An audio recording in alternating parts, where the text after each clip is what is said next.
ఈ వేసవిలో దేవరకొండ డివిజన్ పరిధిలో ప్రజలు తాగునీటికి ఇబ్బంది పడకుండా ముందు జాగ్రత్త చర్యలు తీసుకోవాలని జిల్లా కలెక్టర్ ఇలా త్రిపాఠి అధికారులను ఆదేశించారు.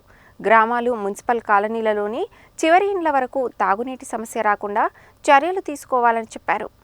గురువారం ఆమె దేవరకొండ ఆర్డీఓ కార్యాలయంలో దేవరకొండ శాసనసభ్యులు బాలునాయక్తో కలిసి దేవరకొండ డివిజన్ పరిధిలోని మండలాలలో తాగునీరు, ఇందిరమ్మ ఇండ్ల గ్రౌండింగ్, ఆర్&ఆర్ భూసేకరణ అంశాలపై సమీక్ష నిర్వహించారు. దేవరకొండ మున్సిపాలిటీతో పాటు అన్ని గ్రామాలలో డిమాండ్కు సరిపడా తాగునీటిని సరఫరా చేసే విధంగా మిషన్ భగీరథ, ఆర్డబ్ల్యూఎస్, పంచాయతీరాజ్, విద్యుత్ అధికారులు సంయుక్తంగా సమన్వయంతో పనిచేయాలని కలెక్టర్ చెప్పారు. ఆయా మండలాల వారీగా తాగునీటి డిమాండ్, ప్రస్తుతం చేస్తున్న తాగునీటి సరఫరాలను, అలాగే ఎక్కడైనా తాగునీటి సరఫరాకు సరిపడే నీరు లేనట్లయితే ప్రత్యామ్నాయ మార్గాలను గుర్తించి వెంటనే ప్రతిపాదనలు పంపించాలని ఆదేశించారు. దేవరకొండ శాసనసభ్యులు బాలునాయక్ మాట్లాడుతూ, వర్షాకాలంలో నియోజకవర్గం పరిధిలో అన్ని చెరువులలో నీరు పుష్కలంగా ఉందని, వచ్చే జూన్ వరకు ఎలాంటి తాగునీటి సమస్య రాకుండా చూడాలని అధికారులతో కోరారు. ముఖ్యంగా ఏప్రిల్, మే నెలలలో తాగునీటికి సమస్యలు వచ్చే అవకాశాలు ఉన్నాయని, అవసరమైతే అద్దె బోర్ల ద్వారా ప్రజలకు త్రాగునీరు అందించాలని, అలాగే తాగునీటి సరఫరాకు అవకాశాలు లేని చోట ప్రత్యామ్నాయ మార్గాలకు ప్రణాళిక రూపొందించాలని, ఎట్టి పరిస్థితులలో ప్రజలు తాగునీటికి ఇబ్బంది పడకుండా చూడాలని కోరారు. ఎక్కడైనా తాగునీటి వనరులు లేదా బోర్లకు చిన్న చిన్న మరమ్మతులు ఉన్నట్లయితే వాటిని చేపట్టి పూర్తి చేసేందుకు ప్రాధాన్యత ఇవ్వాలని, రానున్న 3 నెలల్లో ఎలాంటి సమస్యలు రాకుండా గ్రామాలు, వార్డుల్లో తిరిగి సమస్యలను గుర్తించి వాటి పరిష్కారానికి చర్యలు తీసుకోవాలన్నారు. మల్లెపల్లిలో సంపు నిర్మాణంతో పాటు ఆయా గ్రామాలలో అవసరమైన చోట బోర్లు లీజుకు ప్రతిపాదనలు రూపొందించాలన్నారు. గత వేసవిలో ఆర్డబ్ల్యూఎస్, మిషన్ భగీరథ, పంచాయతీరాజ్ అధికారులందరూ బాగా పనిచేసి తాగునీటికి ఎలాంటి ఇబ్బందులు లేకుండా చూశారని, ఈ సంవత్సరం సైతం అలాగే కృషి చేయాలని కోరారు.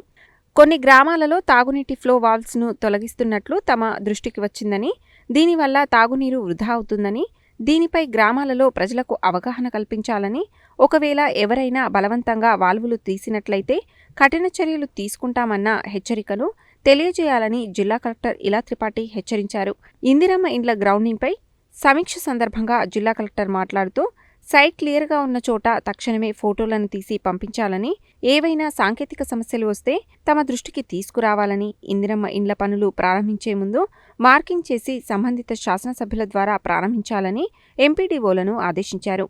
ఎమ్మెల్యే మాట్లాడుతూ, ఇందిరమ్మ ఇండ్లకు రాష్ట్ర ప్రభుత్వం అత్యంత ప్రాధాన్యత ఇస్తున్నదని, మొదటి ప్రాధాన్యతలో పూర్తిగా ఇల్లు లేని వారికి, గుడిసెలో నివసిస్తున్న వారికి ఇందిరమ్మ ఇండ్లు ఇవ్వడం జరిగిందని, జనవరి 26న మంజూరు చేసిన జాబితాలు మరోసారి పూర్తి జాగ్రత్తగా పరిశీలించి అర్హులకు మాత్రమే ఇల్లు వచ్చేలా చూడాలని, ఎట్టి పరిస్థితులలో అనర్హులు రాకూడదని తెలిపారు. మొదటి ప్రాధాన్యత తర్వాత ఇందిరమ్మ ఇండ్లకు దరఖాస్తు చేసుకున్న వారికి ఇండ్లు ఇవ్వడం జరుగుతుందని, రానున్న 4 ఏళ్లలో ప్రతి పేదవాడికి ప్రభుత్వం ఇల్లు కట్టించి ఇస్తుందని తెలిపారు. ఇందిరమ్మ ఇండ్ల బాధ్యత పూర్తిగా ఎంపీడీఓలు, పంచాయతీ కార్యదర్శులదేనని ఆయన అన్నారు. భూసేకరణ సమీక్ష సందర్భంగా శాసనసభ్యులు మాట్లాడుతూ, నక్కలగండి కింద నక్కలగండి తండాలో ఇల్లు కోల్పోయిన వారికి నష్టపరిహారం ఇవ్వలేదని, దీనిపై మరోసారి విచారణ జరిపించి వారికి న్యాయం జరిగేలా చూడాలని జిల్లా కలెక్టర్తో కోరగా, ఈ విషయంపై ప్రభుత్వ నిబంధనలను మరోసారి పరిశీలించి 10 రోజుల్లో విచారించి తగు చర్యలు తీసుకుంటామని జిల్లా కలెక్టర్ తెలిపారు. పెండ్లిపాకల ప్రాజెక్టు కింద 4 గ్రామాలలో ముంపు సందర్భంగా సర్వే సమయంలో నిర్మాణాలకు సంబంధించిన విలువను సరిగా చేయలేదని, అందువల్ల న్యాయపరంగా ఆ గ్రామాలలో ఇండ్లు నష్టపోయిన వారికి పరిహారం వచ్చేలా చూడాలని కలెక్టర్తో ఎమ్మెల్యే కోరారు. గుడితండ, కారోబార్ తండ తదితర గ్రామాలలో భూసేకరణ సమస్యలను ఈ సమావేశంలో చర్చించారు. అదనపు collector J. Srinivas, Devarakonda additional SP Mounika, Devarakonda in charge RDO Sridevi, Devarakonda municipal commissioner, mission Bhagiratha, RWS, irrigation, విద్యుత్ అధికారులు, తహసీల్దార్లు, ఎంపీడీఓలు ఈ సమీక్ష సమావేశానికి హాజరయ్యారు.